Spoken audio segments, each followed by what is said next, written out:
Hey everyone, welcome back to Autobooks. I'm Syrian, and today we're going to dive into the first part of Never Eat Alone by Keith Ferrazzi.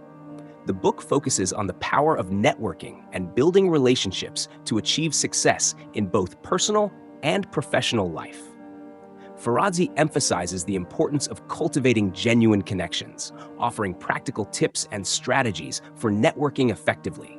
He shares personal anecdotes and insights to illustrate his points, advocating for generosity, authenticity, and proactive outreach in building a strong network.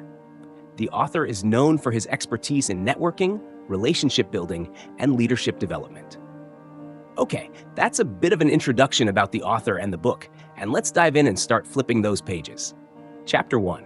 Becoming a member of the club. Relationships are all there is.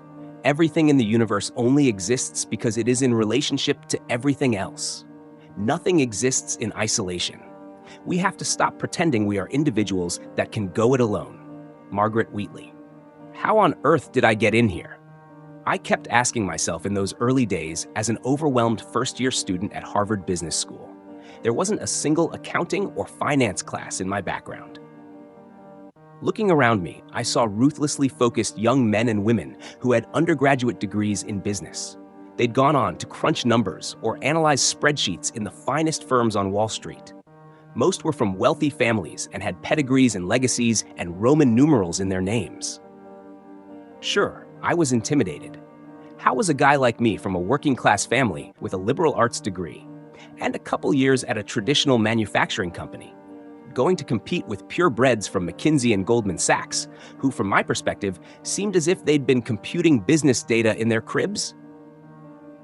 It was a defining moment in my career and in my life. I was a country boy from southwestern Pennsylvania, raised in a small, hardworking steel and coal town outside of Latrobe called Youngstown. Our region was so rural, you couldn't see another house from the porch of our modest home. My father worked in the local steel mill. On weekends, he'd do construction. My mother cleaned the homes of the doctors and lawyers in a nearby town. My brother escaped small-town life by way of the army. My sister got married in high school and moved out when I was a toddler. At HBS, all the insecurities of my youth came rushing back. You see, although we didn't have much money, my dad and mom were set on giving me the kind of opportunities my brother and sister never got. My parents pushed me and sacrificed everything to get me the kind of education that only the well-to-do kids in our town could afford. The memories rushed back to those days when my mother would pick me up in our beat-up blue Nova at the bus stop of the private elementary school I attended, while the other children ducked into limos and BMWs. I was teased mercilessly about our car and my polyester clothes, and fake docksiders reminded daily of my station in life. The experience was a godsend in many ways, toughening my resolve and fueling my drive to succeed. It made clear to me there was a hard line between the haves and the have-nots. It made me angry to be poor. I felt excluded from what I saw as the old boys network. On the other hand, all those feelings pushed me to work harder than everyone around me. Hard work, I reassured myself, was one of the ways I'd beaten the odds and gotten into Harvard Business School. But there was something else that separated me from the rest of my class and gave me an advantage. I seemed to have learned something long before I arrived in Cambridge that it seemed many of my peers had not. As a kid, I caddied at the local country club for the homeowners and their children living in the wealthy town next to mine. It made me think often and hard about those who succeed and those who don't. I made an observation in those days that would alter the way I viewed the world. During those long stretches on the links, as I carried their bags, I watched how the people who had reached professional heights unknown to my father and mother helped each other. They found one another jobs, they invested time and money in one another's ideas, and they made sure their kids got help getting into the best schools, got the right internships, and ultimately got the best jobs. Before my eyes, I saw proof that success breeds success, and, indeed, the rich do get richer. Their web of friends and associates was the most potent club the people I caddied for had in their bags. Poverty, I realized, wasn't only a lack of financial resources. It was isolation from the kind of people that could help you make more of yourself. I came to believe that in some very specific ways, life like golf, is a game, and that the people who know the rules and know them well play it best and succeed. And the rule in life that has unprecedented power is that the individual who knows the right people for the right reasons and utilizes the power of these relationships can become a member of the club, whether he started out as a caddy or not. This realization came with some empowering implications. To achieve your goals in life, I realized it matters less how smart you are, how much innate talent you're born with, or even, most eye-opening to me, where you came from and how much you started out with. Sure, all these are important, but they mean little if you don't understand one thing. You can't get there alone. In fact, you can't get very far at all. Fortunately, I was hungry to make something of myself. Otherwise, perhaps I would have just stood by and watched like my friends in the caddy yard. I first began to learn about the incredible power of relationships from Mrs. Poland. Carol Poland was married to the owner of the big lumberyard in our town, and her son, Brett, who was my age, was my friend. They went to our church. At the time, I probably wanted to be Brett. At the club, I was Mrs. Poland's caddy. I was the only one who cared enough, ironically, to hide her cigarettes. I busted my behind to help her win every tournament. I'd walk the course the morning before to see where the tough pin placements were. I'd test the speed of the greens. Mrs. Poland started racking up wins left and right. Every ladies' day, I did such a great job that she would brag about me to her friends. Soon, others requested me.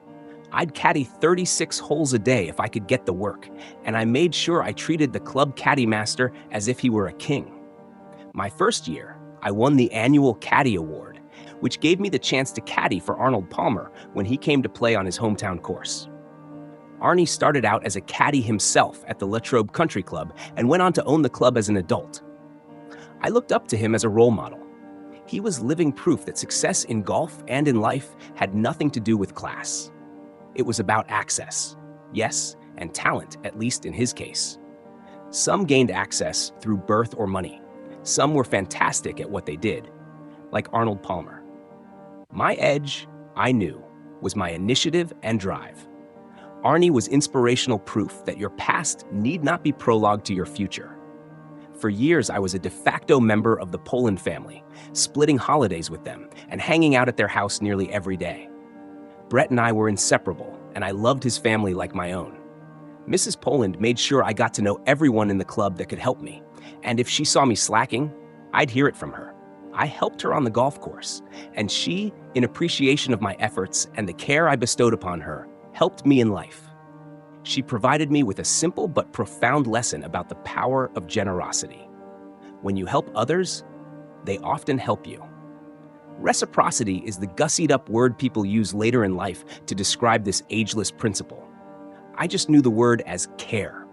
We cared for each other, so we went out of our way to do nice things. Because of those days, and specifically that lesson, I came to realize that the first semester at business school, that Harvard's hyper-competitive, individualistic students had it all wrong. Success in any field, but especially in business, is about working with people, not against them. No tabulation of dollars and cents can account for one immutable fact. Business is a human enterprise, driven and determined by people. It wasn't too far into my second semester before I started jokingly reassuring myself, how on earth did all these other people get in here? What many of my fellow students lacked, I discovered, were the skills and strategies that are associated with fostering and building relationships. In America, and especially in business, we're brought up to cherish John Wayne individualism. People who consciously court others to become involved in their lives are seen as schmoozers, brown-nosers, smarmy sycophants. Over the years, I learned that the outrageous number of misperceptions clouding those who are active relationship builders is equaled only by the misperceptions of how relationship building is done properly. What I saw on the golf course, friends helping friends and families helping families they cared about, had nothing to do with manipulation or quid pro quo.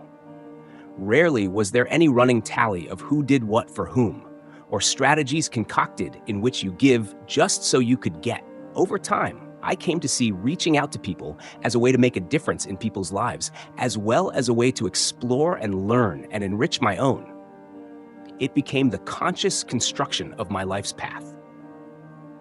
Once I saw my networking efforts in this light, I gave myself permission to practice it with abandon in every part of my professional and personal life. I didn't think of it as cold and impersonal, the way I thought of networking.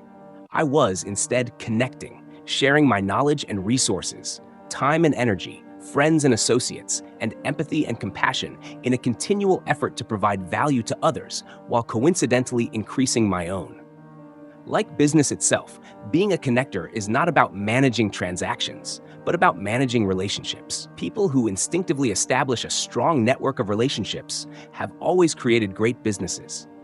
If you strip business down to its basics, it's still about people selling things to other people. That idea can get lost in the tremendous hubbub the business world perpetually stirs up around everything from brands and technology to design and price considerations in an endless search for the ultimate competitive advantage. But ask any accomplished CEO or entrepreneur or professional how they achieved their success, and I guarantee you'll hear very little business jargon. What you will mostly hear about are the people who helped pave their way, if they are being honest and not too caught up in their own success. After 2 decades of successfully applying the power of relationships in my own life and career, I've come to believe that connecting is one of the most important business and life skill sets you'll ever learn. Why? Because, flat out, people do business with people they know and like. Careers in every imaginable field work the same way. Even our overall well-being and sense of happiness, as a library's worth of research has shown, is dictated in large part by the support and guidance and love we get from the community we build for ourselves. It took me a while to figure out exactly how to go about connecting with others, but I knew for certain that whether I wanted to become president of the United States or the president of a local PTA, there were a lot of other people whose help I would need along the way. Self-help, a misnomer. How do you turn an aspiring contact into a friend? How can you get other people to become emotionally invested in your advancement? Why are there some lucky schmoes who always leave business conferences with months' worth of lunch dates and a dozen potential new associates, while others leave with only indigestion? Where are the places you go to meet the kind of people who could most impact your life? From my earliest days growing up in Latrobe, I found myself absorbing wisdom and advice from every source imaginable. Friends, books, neighbors, teachers, family. My thirst to reach out was almost unquenchable. But in business, I found nothing came close to the impact of mentors. At every stage in my career, I sought out the most successful people around me and asked for their help and guidance. I first learned the value of mentors from a local lawyer named George Love. He and the town's stockbroker, Walt Saling, took me under their wings. I was riveted by their stories of professional life and their nuggets of street-smart wisdom. My ambitions were sown in the fertile soil of George and Walt's rambling business escapades, and ever since, I've been on the lookout for others who could teach or inspire me. Later in life, as I rubbed shoulders with business leaders, store owners, politicians, and movers and shakers of all stripes, I started to gain a sense of how our country's most successful people reach out to others and how they invite those people's help in accomplishing their goals. I learned that real networking was about finding ways to make other people more successful. It was about working hard to give more than you get. And I came to believe that there was a litany of tough-minded principles that made this soft-hearted philosophy possible. These principles would ultimately help me achieve things I didn't think I was capable of. They would lead me to opportunities otherwise hidden to a person of my upbringing, and they'd come to my aid when I failed, as we all do on occasion. That aid was never in more dire need than during my first job out of business school at Deloitte & Touch Consulting. By conventional standards, I was an awful entry-level consultant. Put me in front of a spreadsheet and my eyes glaze over, which is what happened when I found myself on my first project, huddled in a cramped, windowless room in the middle of suburbia, files stretching from floor to ceiling, poring over a sea of data with a few other first-year consultants. I tried. I really did. But I just couldn't. I was convinced boredom that bad was lethal. I was clearly well on my way to getting fired or quitting. Luckily, I had already applied some of the very rules of networking that I was still in the process of learning. In my spare time, when I wasn't painfully attempting to analyze some data-ridden worksheet, I reached out to ex-classmates, professors, old bosses, and anyone who might stand to benefit from a relationship with Deloitte. I spent my weekends giving speeches at small conferences around the country on a variety of subjects I had learned at Harvard, mostly under the tutelage of Len Schlesinger. All this in an attempt to drum up both business and buzz for my new company. I had mentors throughout the organization, including the CEO, Pat Locanto. Still, my first annual review was devastating. I received low marks for not doing what I was asked to do with the gusto and focus that was expected of me. But my supervisors, with whom I had already developed relationships and who were aware of all my extracurricular activities, had another idea. Together, we cooked up a job description that previously did not exist at the company. My mentors gave me a $150,000 expense account to do what I had already been doing: developing business, representing the firm with speaking engagements, and reaching out to the press and business world in ways that would strengthen Deloitte's presence in the marketplace. My supervisor's belief in me paid off. Within a year, the company's brand recognition in the line of business on which I focused moved from bottom of the consulting pack to one of the top of the industry, achieving a growth rate the company had never known. I went on to become the company's chief marketing officer and the youngest person ever tapped for partner. And I was having a blast. The work was fun, exciting, interesting. Everything you could want in a job. While my career was in full throttle, in some ways it all seemed like a lucky accident. In fact, for many years, I couldn't see exactly where my professional trajectory would take me after Deloitte. A crazy quilt of top-level jobs culminating in my founding my own company. It's only today, looking in the rearview mirror, that it makes enormous sense. From Deloitte, I became the youngest chief marketing officer in the Fortune 500 at Starwood Hotel and Resorts. Then I went on to become CEO of a Knowledge Universe-funded video game company, and now founder of my own company, Farazi Greenlight, a sales and marketing consulting and training firm to scores of the most prestigious brands and an advisor to CEOs across the world. I zigged and zagged my way to the top. Every time I contemplated a move or needed advice, I turned to the circle of friends I had created around me. At first, I tried to draw attention away from my people skills, for fear that they were somehow inferior to other more respectable business abilities.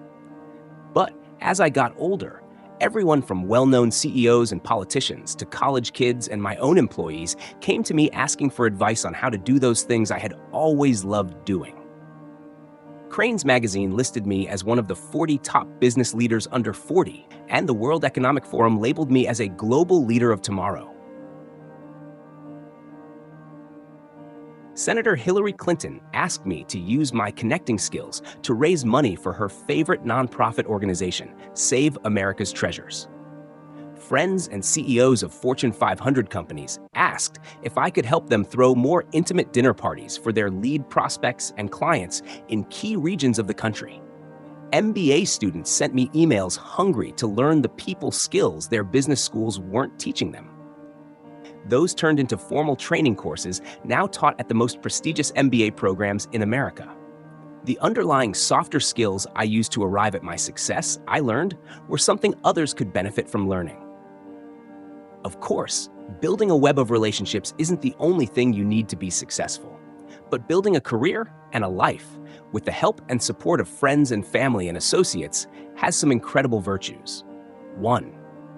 It's never boring, time-consuming sometimes, demanding perhaps, but dull, never. You're always learning about yourself, other people, business, and the world, and it feels great. 2. A relationship-driven career is good for the companies you work for because everyone benefits from your own growth. It's the value you bring that makes people want to connect with you. You feel satisfaction when both your peers and your organization share in your advancement. 3. Connecting. With the support, flexibility, and opportunities for self-development that come along with it, happens to make a great deal of sense in our new work world. The loyalty and security once offered by organizations can be provided by our own networks. Lifetime corporate employment is dead.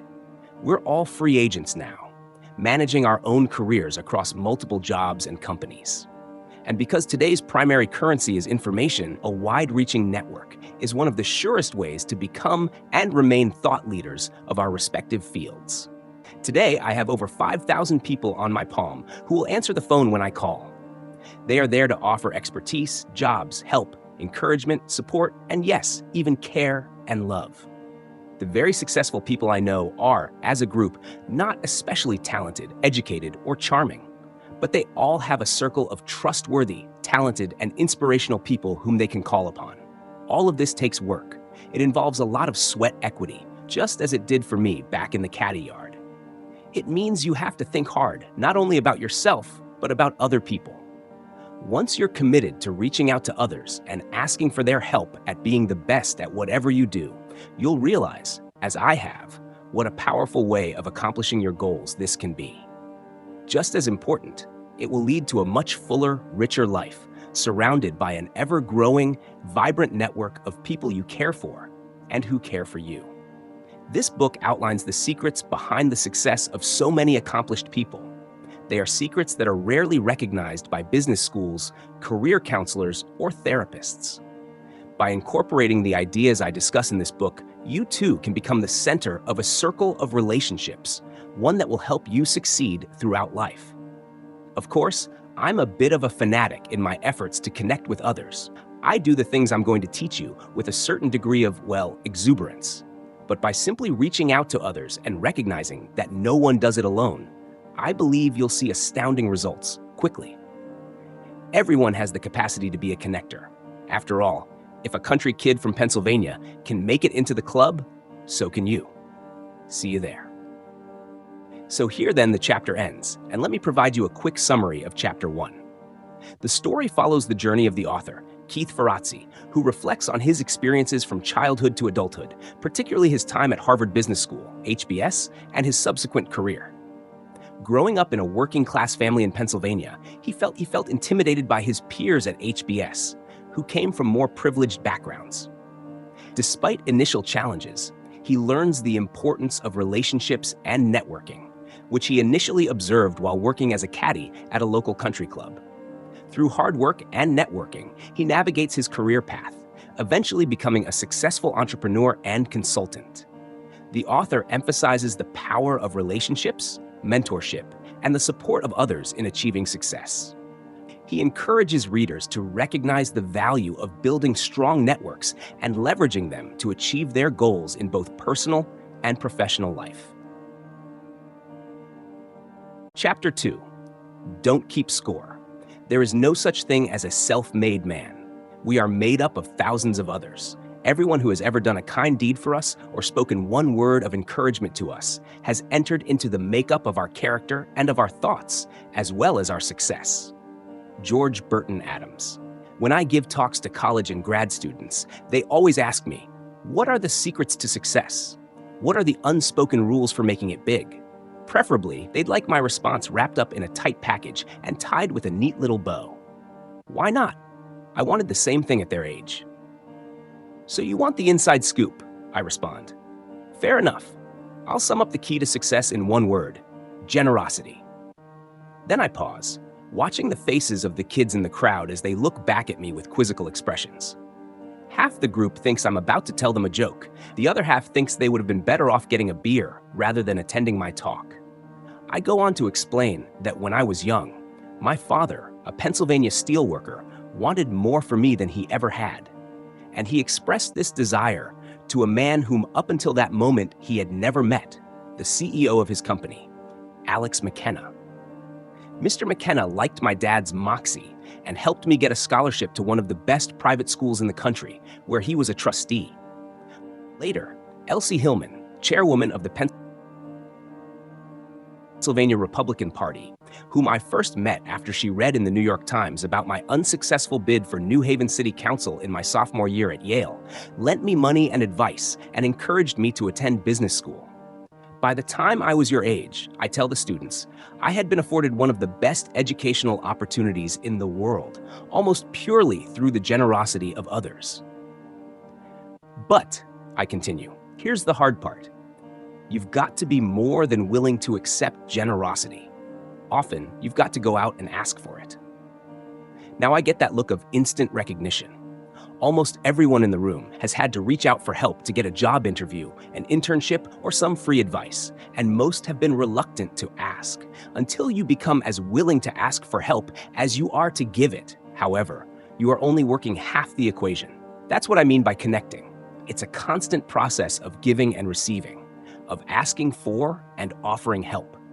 By putting people in contact with one another, by giving your time and expertise and sharing them freely, the pie gets bigger for everyone. This karma-tinged vision of how things work may sound naive to those who have grown cynical of the business world. But while the power of generosity is not yet fully appreciated or applied in the halls of corporate America, its value in the world of networks is proven. For example, I enjoy giving career advice and counseling. It's almost a hobby. I've done this with hundreds of young people, and I get enormous satisfaction hearing from them later on as their careers progress. There are times when I can make a big difference in a young person's life. I can open a door or place a call or set up an internship, one of those simple acts by which destinies are altered. But too often the offer is refused.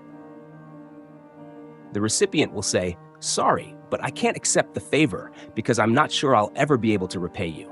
Or, "I'd rather not be obligated to anyone, so I'll have to pass." Sometimes they'll insist right there and then that they return the favor somehow. To me, nothing is as infuriating as encountering such blindness about how things work. Nor is it, as one might assume, a generational issue. I've gotten similar reactions from people of all ages and in all walks of life. A network functions precisely because there's recognition of mutual need. There's an implicit understanding that investing time and energy in building personal relationships with the right people will pay dividends. The majority of one-percenters, as I call the ultra-rich and successful whom many of my mentees aspire toward, are one-percenters because they understand this dynamic. Because, in fact, they themselves use the power of their network of contacts and friends to arrive at their present station. But to do so, first you have to stop keeping score. You can't amass a network of connections without introducing such connections to others with equal fervor. The more people you help, the more help you'll have, and the more help you'll have helping others. It's like the internet. The more people who have access and use it, the more valuable the internet becomes.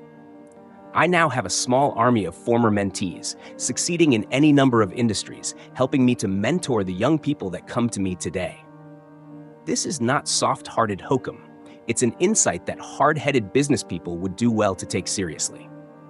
We live in an interdependent world. Flattened organizations seek out strategic alliances at every turn. A growing pool of free agents are finding they need to work with others to accomplish their goals. More than ever before, zero-sum scenarios where only one party wins often mean, in the long run, that both parties will lose. Win-win has become a necessary reality in a networked world. In a hyper-connected marketplace, cooperation is gaining ground on competition. The game has changed. In 1956, William White's best-selling book, The Organization Man, outlined the archetypal American worker. We donned our gray suit for a large corporation, offering our loyalty in exchange for job security. It was glorified indentured servitude, with few options and few opportunities. Today, however, employers offer little loyalty, and employees give none. Our careers aren't paths so much as landscapes that are navigated. We're free agents, entrepreneurs, and intrapreneurs, each with our own unique brand. Many people have adapted to these new times with the belief that it's still a dog-eat-dog world, where the meanest, baddest dog in the neighborhood wins. But nothing could be further from the truth. Where employees once found generosity and loyalty in the companies we worked for, today we must find them in a web of our own relationships. It isn't the blind loyalty and generosity we once gave to a corporation.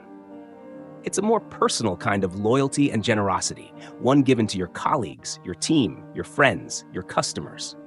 Today, we need each other more than ever. Sadly, plenty of people still function as if it were 1950. We have a tendency to romanticize independence.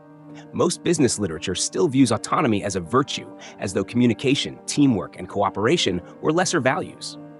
To such thinkers, interdependence is just a variation of outright dependence. In my experience, such a view is a career killer. Autonomy is a life vest made out of sand. Independent people who do not have the skills to think and act interdependently may be good individual producers, but they won't be seen as good leaders or team players. Their careers will begin to stutter and stall before too long. Let me give you an example. When I was at Deloitte, I was working on a project for the largest HMO in the country, Kaiser Permanente, forcing me to travel between their two headquarters in San Francisco and Los Angeles, and back to my home in Chicago on the weekend. It was clear to me early on that I hoped to use the consulting world as a gateway into some other field. Since I was in Los Angeles, I wondered how I might begin to create inroads into the entertainment industry. I wasn't looking to accomplish anything in particular. I just knew that I was interested in the industry, and when the day came to move on, I wanted to break into Hollywood without having to deliver some agent's mail. Ray Gallo, my best friend from my undergraduate days, was practicing law in Los Angeles, so I called him to get some advice. Hey Ray, who do you know in the entertainment world that I can talk to for some advice about breaking into the industry? You know any people who'd be open for a short lunch? There's a guy named David who I know through mutual friends who also went to HBS. Give him a call. David was a smart entrepreneur doing some creative deals in Hollywood. In particular, he had a close connection with a senior executive at one of the studios whom he had also gone to school with. I was hoping I might get a chance to get to know both of them. David and I met for a cup of coffee at an outdoor cafe in Santa Monica. He was dressed in very dapper, casual LA attire. I wore a suit and tie, befitting the buttoned-down Midwestern consultant that I was at the time. After a good deal of back and forth, I asked David a question. I'm thinking about transitioning into the entertainment industry at some point. Is there anyone you know who you think could lend some helpful advice? I was a good friend of a close friend of his. This seemed like a mild request given the strength of our meeting. I do know somebody, he told me. She is a senior executive at Paramount. Great, I'd love to meet her, I said excitedly. Is there any chance of arranging a quick introduction? Maybe you could pass on an email? I can't, he told me flatly. I was shocked, and my face showed it. Keith, here's the situation. It's likely that at some point I'm going to need something from this person or want to ask a personal favor. And I'm just not interested in using the equity that I have with this individual on you or anyone else for that matter. I need to save that for myself. I'm sorry. I hope you understand. But I didn't understand. I still don't. His statement flew in the face of everything I knew. He thought of relationships as finite, like a pie that can only be cut into so many pieces. Take a piece away, and there was that much less for him. I knew, however, that relationships are more like muscles. The more you work them, the stronger they become. If I'm going to take the time to meet with somebody, I'm going to try to make that person successful. But David kept score. He saw every social encounter in terms of diminishing returns. For him, there was only so much goodwill available in a relationship and only so much collateral and equity to burn. What he didn't understand was that it's the exercising of equity that builds equity. That's the big aha that David never seemed to have learned. Jack Pigeon, the headmaster of the Kiski School in southwestern Pennsylvania, where I went to high school, taught me that lesson. He'd built an entire institution on his asking people not, how can you help me? But, how can I help you? One of the many times Jack came to my aid was when I was a sophomore in college. I'd been enlisted to work during the summer for a woman who was running for Congress against a young Kennedy, running against a Kennedy in Boston, and for Jack Kennedy's former congressional seat to boot was for many people a lost cause. But I was young and naive and ready for battle. Unfortunately, we barely had time to don our armor before we were forced to wave the white flag of surrender. A month into the campaign, we ran out of money. 8 other college kids and I were literally thrown out of our hotel room, which doubled as our campaign headquarters, in the middle of the night by a general manager who had not been paid in too long a time. We decided to pack our duffel bags into a rented van, and not knowing what else to do, we headed to Washington, D.C. We innocently hoped we could latch onto another campaign. Boy, we were green.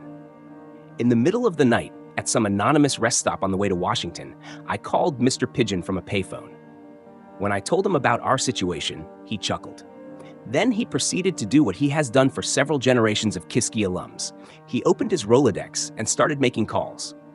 One of those people he called was Jim Moore, a Kiski alum, who was the former Assistant Secretary of Commerce in the Reagan administration. By the time our caravan of lost souls made it to D.C., we all had places to stay, and we were on our way to getting summer jobs.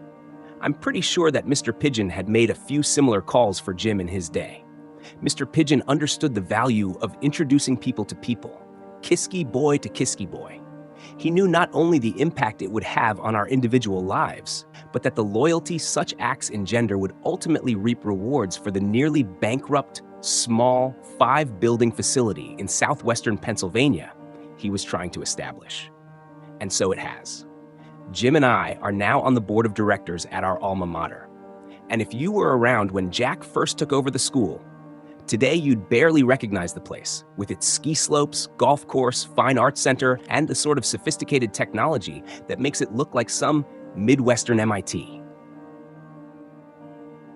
My point is this: relationships are solidified by trust. Institutions are built on it.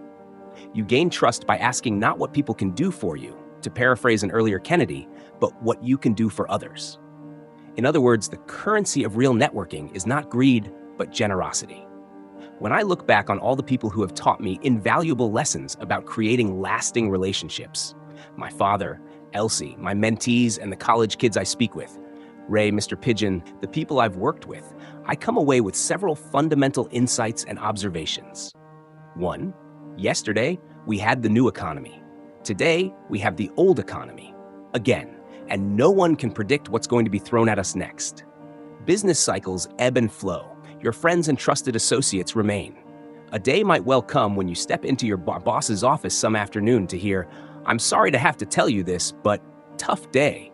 Guaranteed. The experience will be a whole lot easier to handle. However, if you can make a few calls and walk into someone's office soon after to hear, "I've been waiting for this day to come for a long time," congratulations.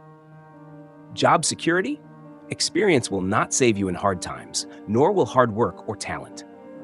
If you need a job, money, advice, help, hope, or a means to make a sale, there's only one surefire, fail-safe place to find them, within your extended circle of friends and associates.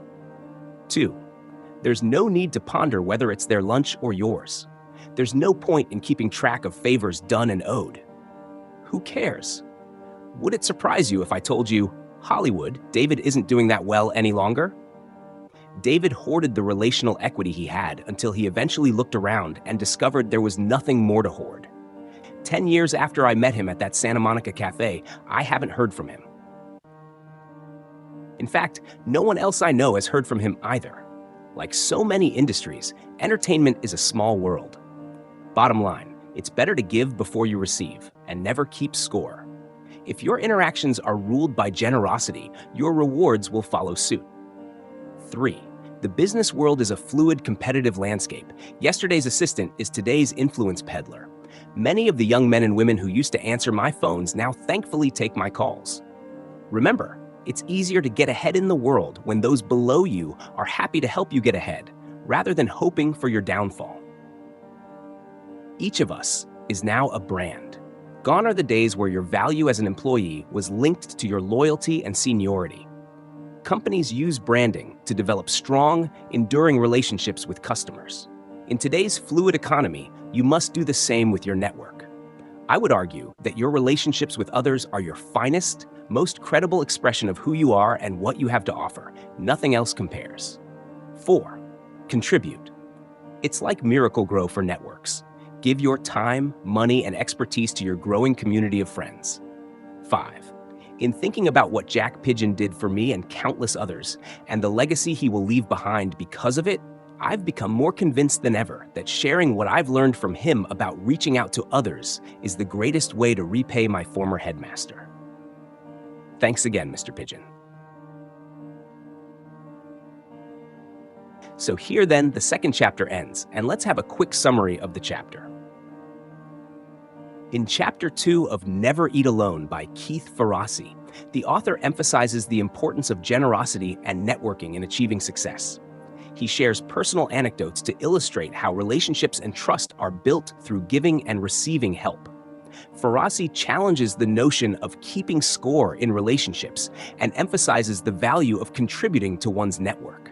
He also highlights the evolving nature of the business landscape and the significance of personal branding and contribution to community. Ultimately, Farazi stresses the importance of sharing knowledge and experiences with others as a way of repaying those who have helped us along the way. Chapter 3.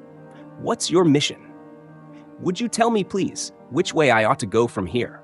That depends a good deal on where you want to get to, said the cat. I don't much care where, said Alice. Then it doesn't matter which way you go, said the cat. Alice's Adventures in Wonderland by Lewis Carroll.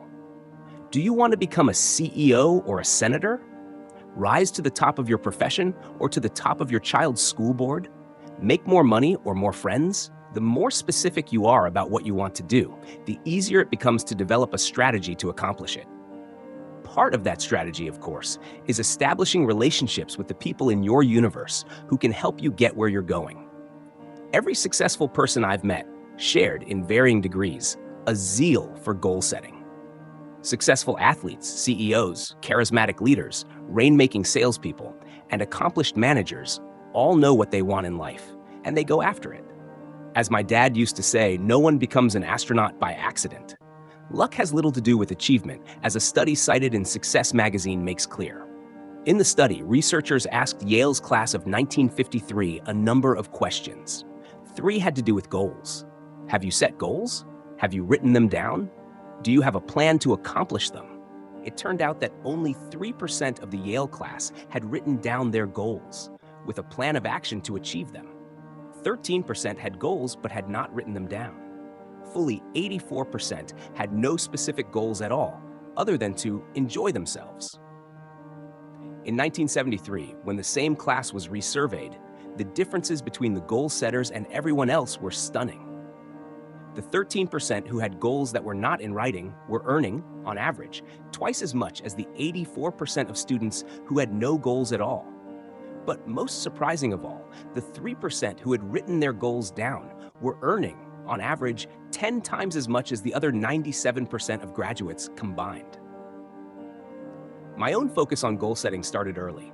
As a Yale undergrad, I thought I wanted to become a politician, a future governor of Pennsylvania.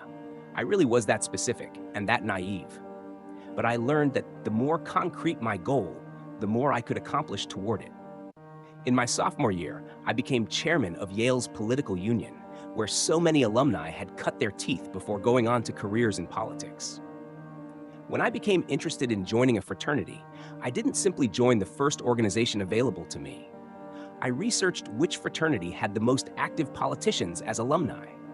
Sigma Chi had a rich tradition and an alumni roster of impressive leaders.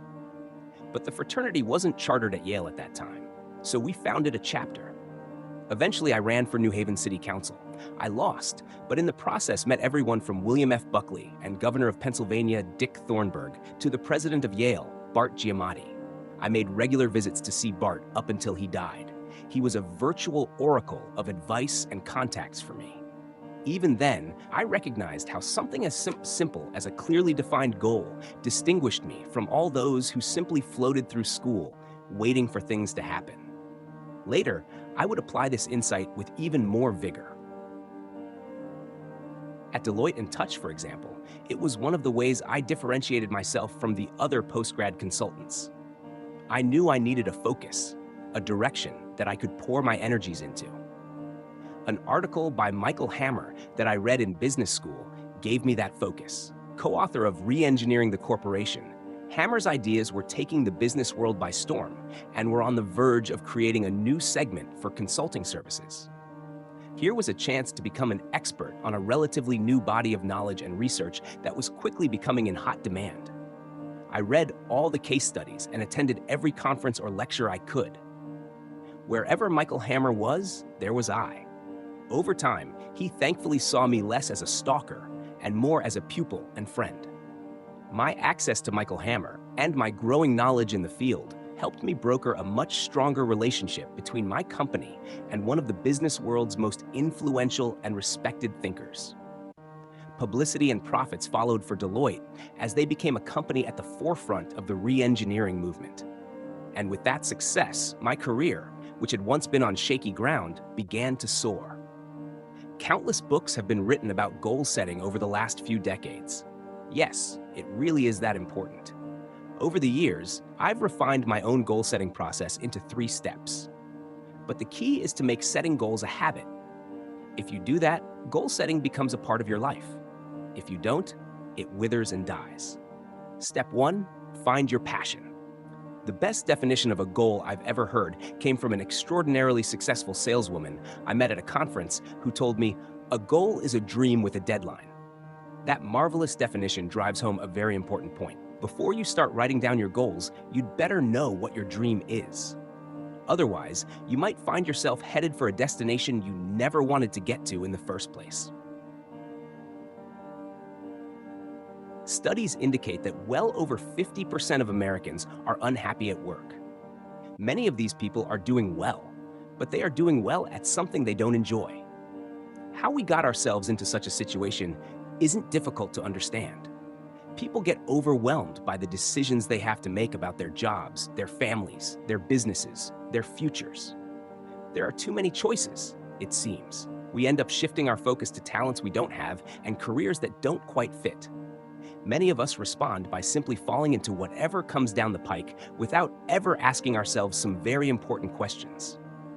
Have you ever sat down and thought seriously about what you truly love? What you're good at?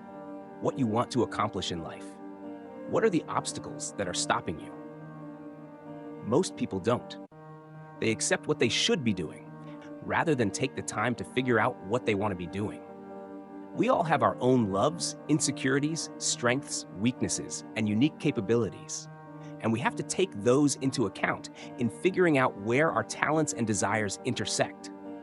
That intersection is what I call your blue flame, where passion and ability come together. When that blue flame is ignited within a person, it is a powerful force in getting you where you want to go. I think of the blue flame as a convergence of mission and passion, founded on a realistic self-assessment of your abilities. It helps determine your life's purpose, from taking care of the elderly to becoming a mother, from being a top engineer to becoming a writer or a musician. I believe everyone has a distinct mission inside of him or her, one that has the capacity to inspire.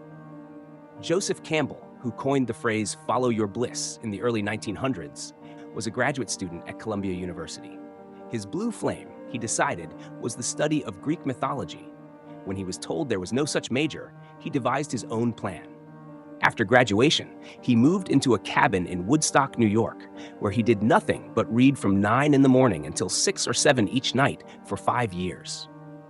There isn't exactly a career track for lovers of Greek myth. Campbell emerged from the woods a very, very knowledgeable man, but he still had no clue what to do with his life. He persisted in following his love of mythology anyway. The people who met him during this time were astonished by his wisdom and passion. Eventually, he was invited to speak at Sarah Lawrence College. One lecture led to another, until finally, when Campbell looked up one day 28 years later, he was a famous author and professor of mythology, doing what he loved at the same school that had given him his first break. If you follow your bliss, you put yourself on a kind of track that has been there all the while, waiting for you, and the life that you ought to be living is the one you are living. So how do you figure out your bliss? Campbell believed that deep within each person, there's an intuitive knowledge of what she or he wants most in life. We only have to look for it. Well, I agree with Dr. Campbell. All good decisions, I'm convinced, come from good information. Deciding on your passion, your bliss, your blue flame is no different. There are 2 aspects to getting good information. One part comes from within you. The other part comes from those around you. 1. Look inside. There are many ways to conduct a self-assessment of your goals and dreams. Some people pray, others meditate or read. Some exercise. A few seek long periods of solitude. The important thing when conducting an internal review is to do it without the constraints, fears, and expectations of what you should be doing. You have to be able to set aside the obstacles of time, money, and obligation. When I'm in the right frame of mind, I start to create a list of dreams and goals. Some are preposterous, others are overly pragmatic. I don't attempt to censor or edit the nature of the list. I put anything and everything down. Next to that first list, I write down in a second column all the things that bring me joy and pleasure, the achievements, people, and things that move me. The clues can be found in the hobbies you pursue and the magazines, movies, and books you enjoy. Which activities excite you the most, where you don't even notice the hours that pass? When I'm done, I start to connect these two lists, looking for intersections, that sense of direction or purpose. It's a simple exercise, but the results can be profound. 2. Look outside. Next, ask the people who know you best what they think your greatest strengths and weaknesses are. Ask them what they admire about you and what areas you may need help in. Before long, you'll find that the information you're getting from your own review and the input you receive from others will lead you to some very concrete conclusions about what your mission or direction should be. Some of the business world's toughest CEOs and entrepreneurs are big believers in this notion of the blue flame, although they probably don't call it that. James Champy, celebrated consultant and co-author of Re-Engineering the Corporation, claims that success is first and foremost a matter of our dreams. In his book, The Arc of Ambition, Champy found that the abilities of successful leaders like Ted Turner, Michael Dell, and Jack Welch are less important than the fact that each shares a clearly defined mission that drives him in all that he does. When Champy asked Michael Dell where he found the ambition to build Dell computers, the CEO started to talk about business cycles and technology. Then he stopped. "You know where I think the dream really came from?" he said. He described driving to school through the suburbs of Houston and ogling the office buildings with their great flagpoles. Dell wanted a flagpole. He wanted that kind of presence. To him, it was a symbol of success, and it drove him to envision starting up his own company before he could legally order a drink. Today, he has 3 flagpoles. I've spoken to Michael a number of times about his strategy at Dell, and it's amazing how each and every time this dream comes through clearly. Human ambitions are like Japanese carp. They grow proportional to the size of their environment. Our achievements grow according to the size of our dreams and the degree to which we are in touch with our mission.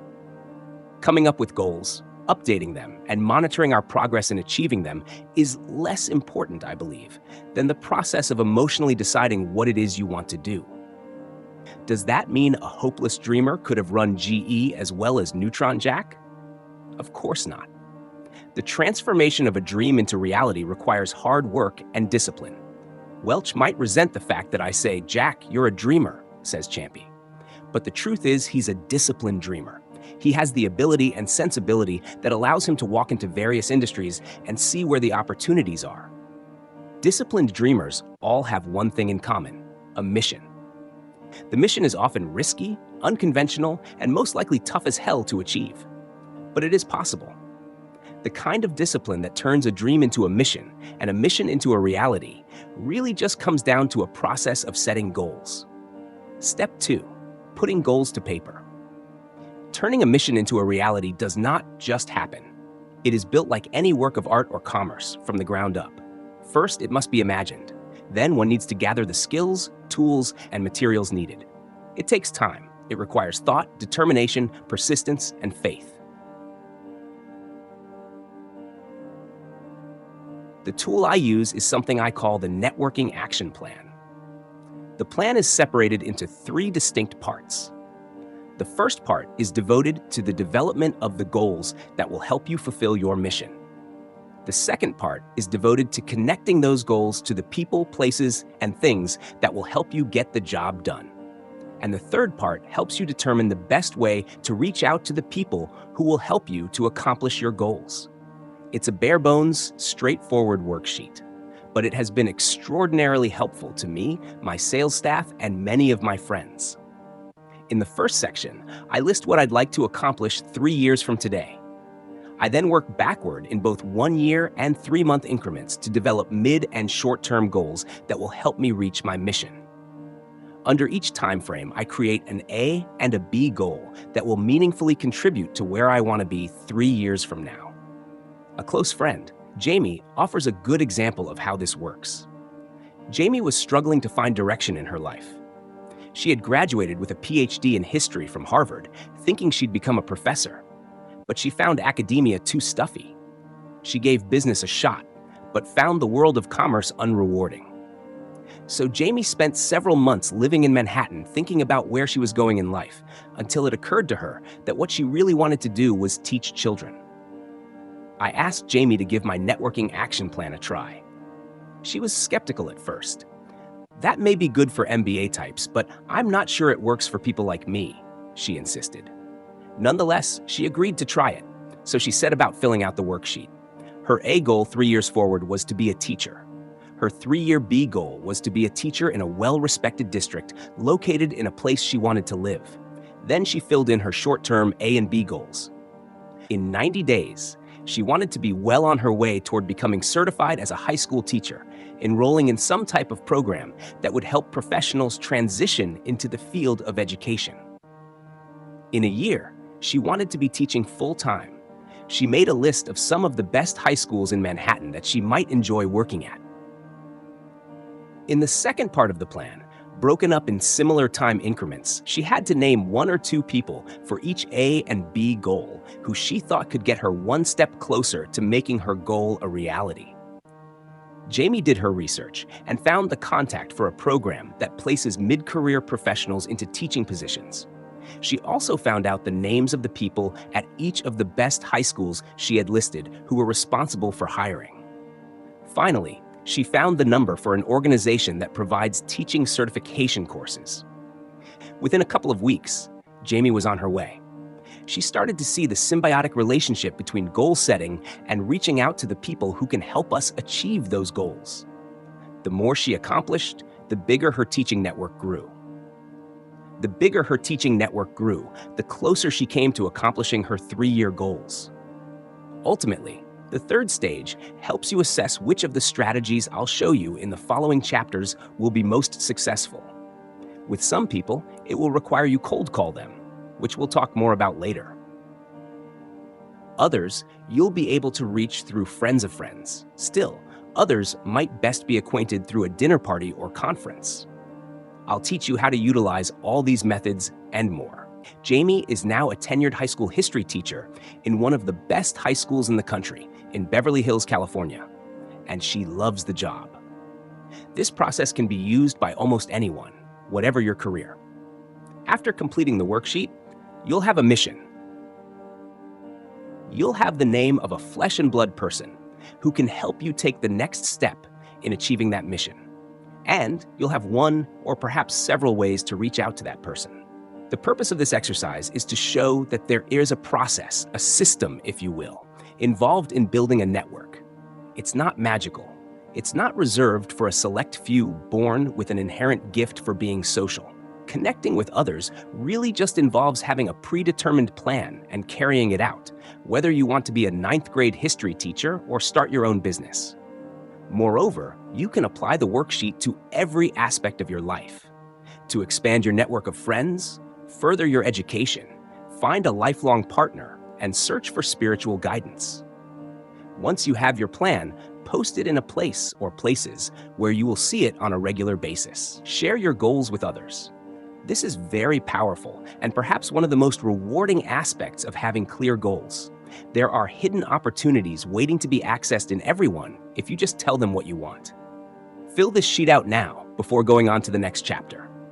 I like to keep some variation of it in my palm to remind myself regularly what I need to be accomplishing and whom I need to reach out to. A few years ago, I laminated a small version of the sheet and kept it in my wallet. But your goals must be in writing. Have the conviction to put your intentions to paper. An unwritten wish is just a dream. In writing, it's a commitment, a goal.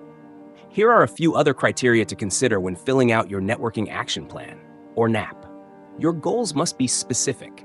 Vague, sweeping goals are too broad to be acted upon.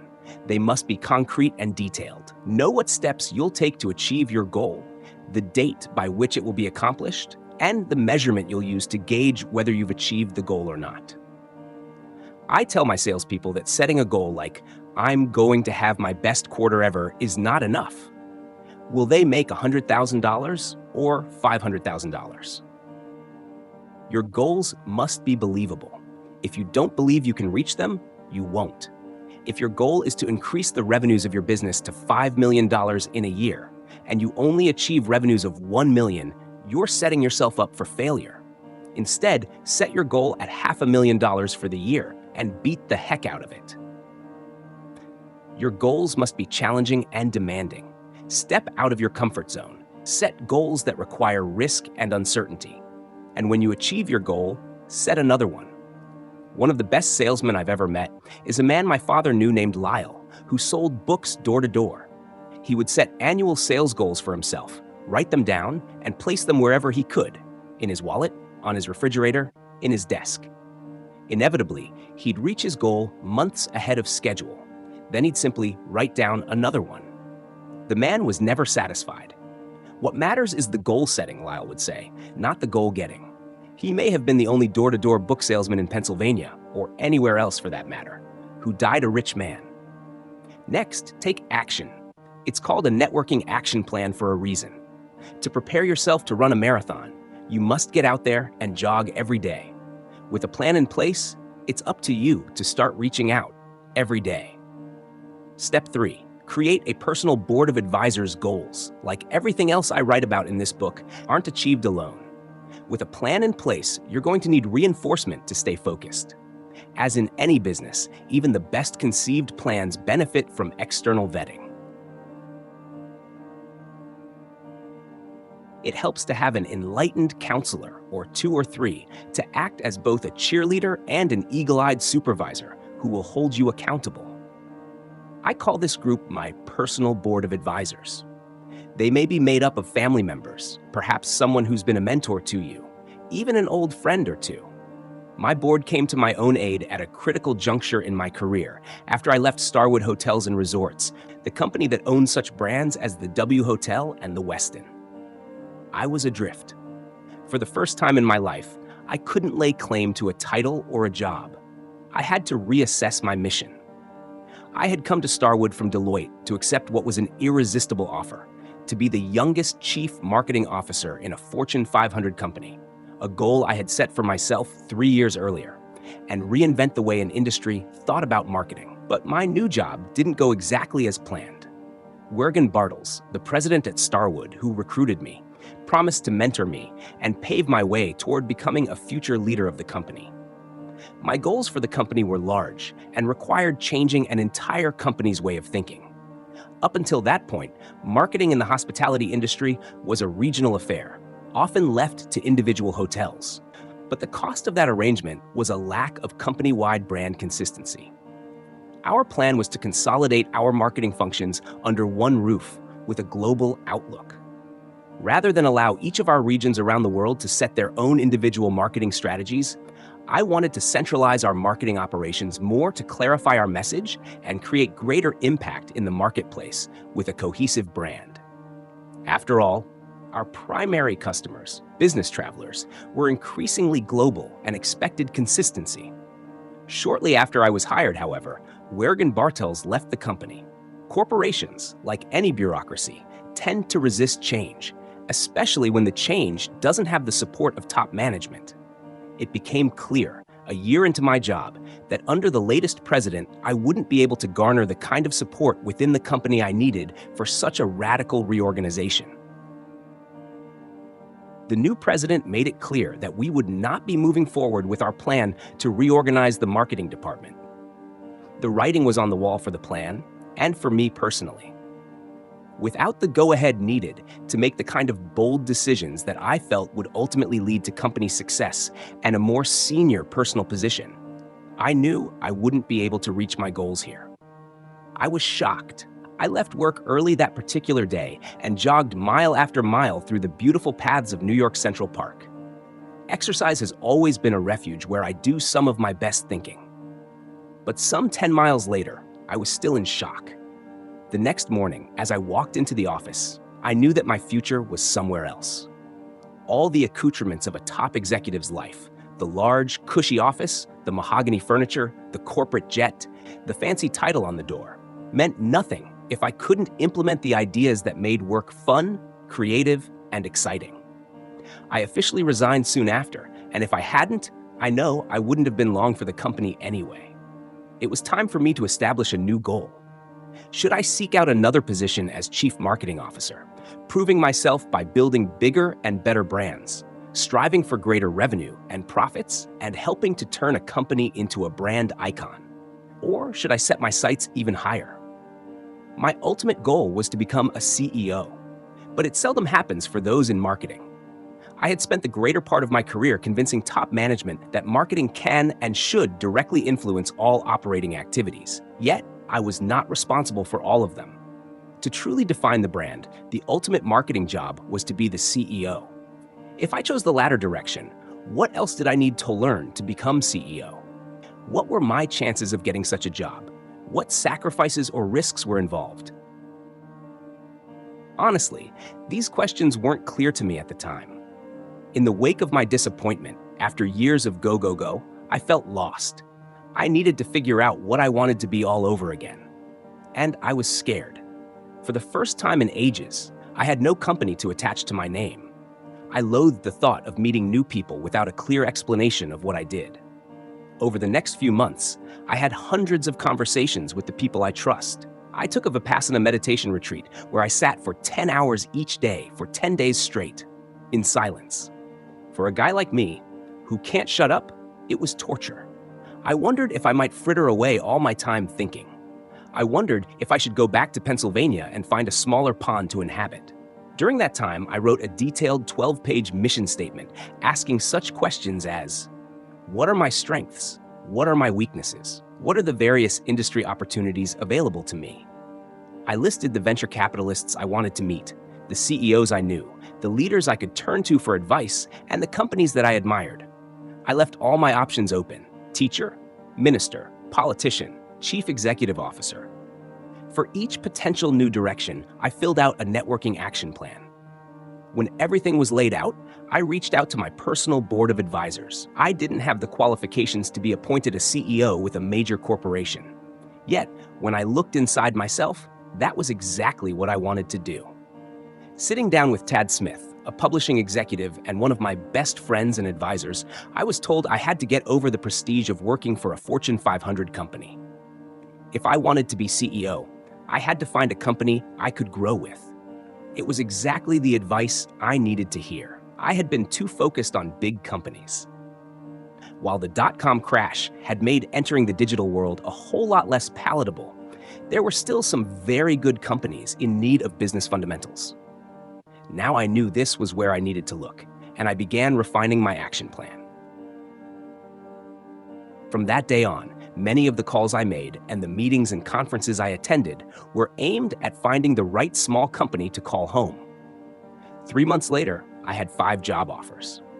One of the people I reached out to was Sandy Kleiman, a well-known Hollywood player who once served as Michael Ovitz's right-hand man at Creative Artists Agency, and who then ran an LA-based venture capital firm called Entertainment Media Ventures.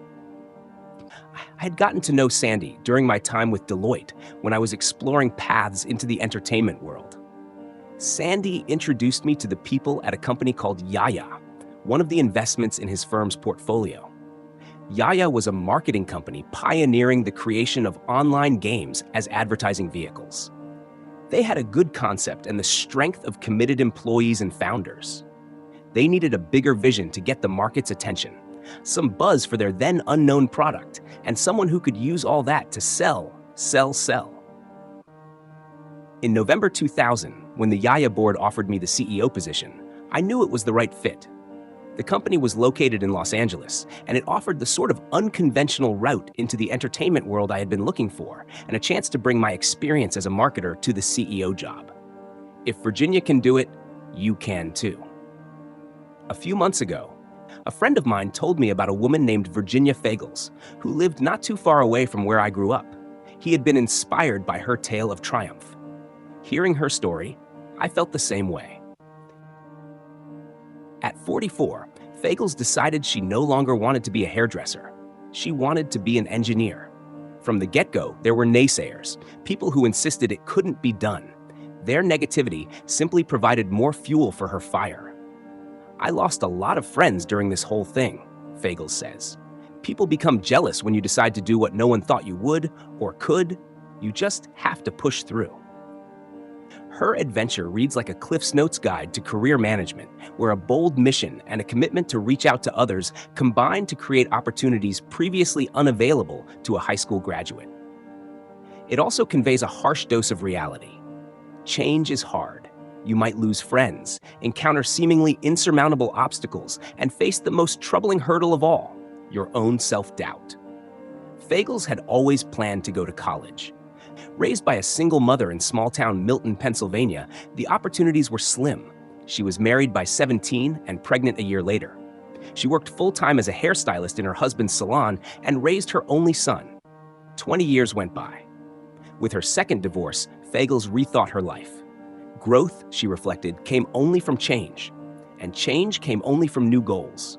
She was working part-time as a secretary at the Chamber of Commerce when she realized life had more to offer. "I just thought, this is stupid. Why am I on the wrong end of this? Not everyone who has a PhD in physics is Albert Einstein. While it's true, not every engineer is a genius. They all know algebra, something Fagles couldn't claim. So she buckled down and learned the subject within a few months. After a summer stint at community college, she decided to apply to a top-tier civil engineering school at Bucknell University. The associate dean, Trudy Cunningham, didn't sugarcoat the situation. When she arrived, I told her that life was about to get hard. She's an adult with a life, an apartment, a car, and she was competing with kids who were living in dorms and having their meals cooked. Luckily, Fagles had always been an avid connector all her life. She was a member of a number of community organizations, serving on the boards of the YMCA, Milton Chamber of Commerce, and Parks and Recreation Committee. She also had stints serving as president of the Garden Club and the Milton Business Association. She had supportive friends and advisors all around. For the other students, the end of class meant keg parties and football games. For her, it meant a night working at the salon, followed by grinding study sessions. Fagles doesn't remember a day she didn't think of quitting. She remembers getting back her first physics test. She failed. Another student thought it was the end of the world. I told her not to worry. I wasn't about to commit suicide. She recalls with the wry insight reserved for someone who's been through it. She ended up with a C in the class. Many sleepless nights and several C's later, Fagles found herself among 137 other engineers in the graduating class of 1999. No one was more astonished than the graduate herself. I just kept on thinking, what have I done? And then repeating to myself, I've done it. I've actually done it.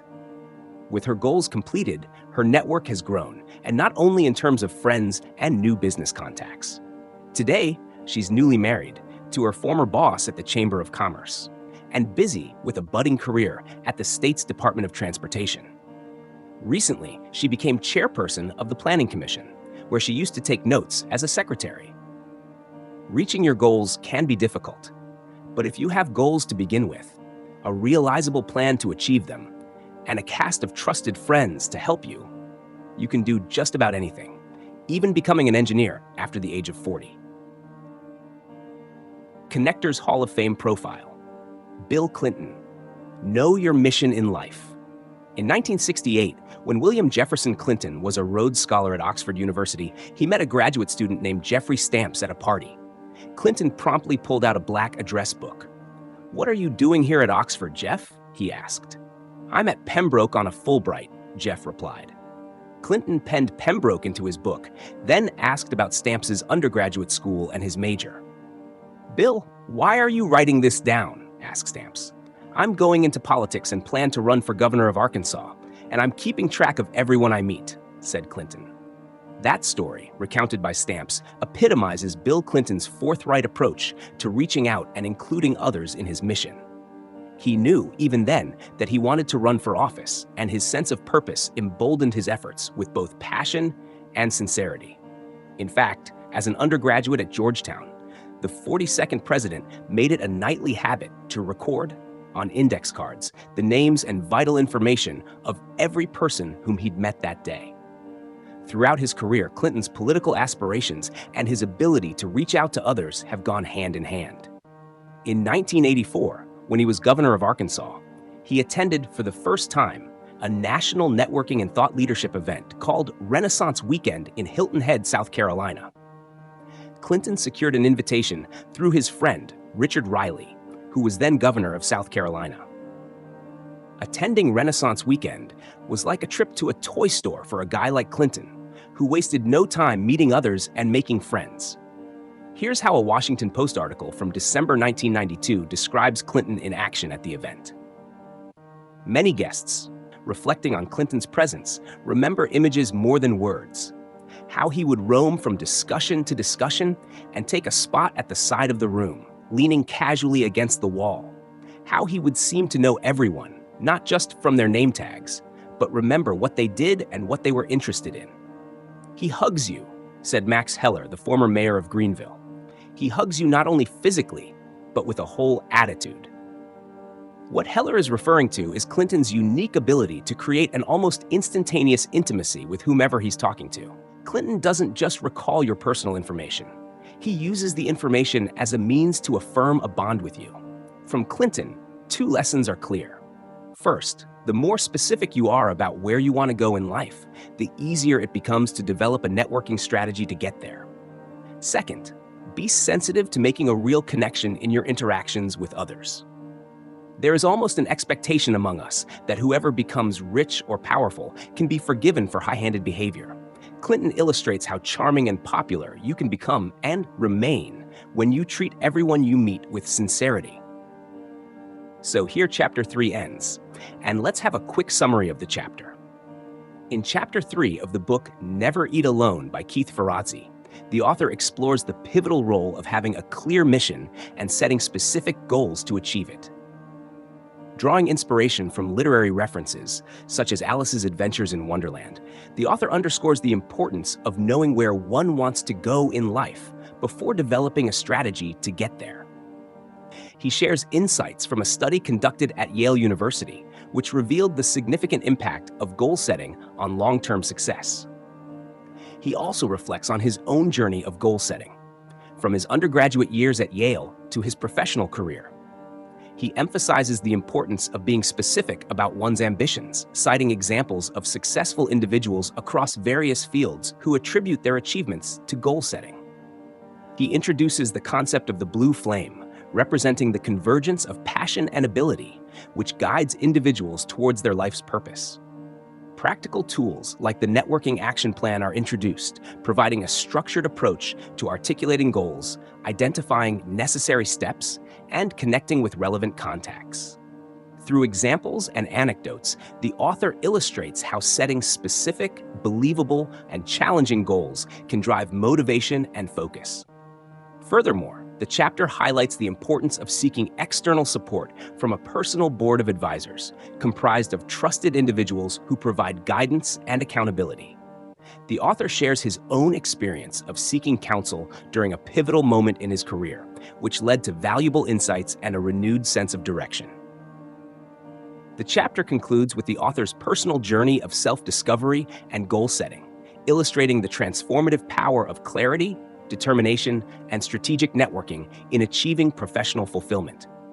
It emphasizes the need to believe in one's goals, step out of one's comfort zone, and actively pursue opportunities aligned with one's mission. So today we have covered 3 chapters from the book. In the next video, we will be dealing with more 3 chapters, so make sure to subscribe and turn on post notification. It was a pleasure to read all of these for productive people like you, mister. Hope you liked it, and I will see you soon.